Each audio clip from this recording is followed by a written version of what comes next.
Resuming debate, the honourable member for Mississauga-Streetsville. Thank you, Mr. Speaker. First and foremost, I would like to thank my colleagues for their contributions to the discussion and their thoughtful insights. Now, before discussing the bill, I'd like to make mention of the human aspects behind this, the very tangible human aspects behind this. In 2015, during the campaign, I heard that a teacher in my riding had lost his life at the hands of an impaired driver. And shortly after being elected, a constituent of mine asked me to do something about this. Now, Mr. Speaker, the second part of this bill is called Cassandra's Law and was formally introduced by my colleague from Langley-Aldergrove. Now, unfortunately, Cassandra too had lost her life at the hands of an impaired driver.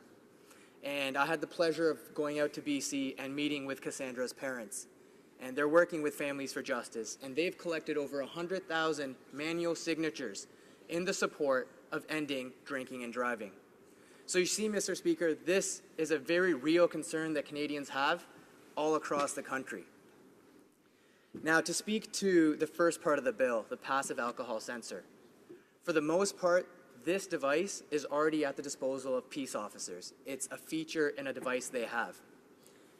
This can be used in conjunction with their senses or as a complete alternative, but it will help establish those reasonable grounds that you need at a higher efficiency rate and accuracy rate, especially when it comes to a ride program.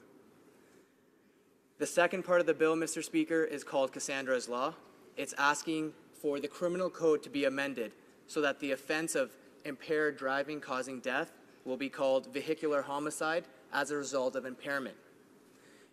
Now, Mr. Speaker, this may seem innocuous, but I believe it sends a strong message that parliamentarians believe we should call this what it is, which is a homicide. Which is why I urge and implore all parliamentarians to support this bill as well. Because as we know, the criminal offense of impaired driving is still the leading cause of death in Canada, criminal death in Canada. So once again, I'd like to thank my colleagues, and I look forward to any suggestions that the committee may have as well. Thank you. La Chambre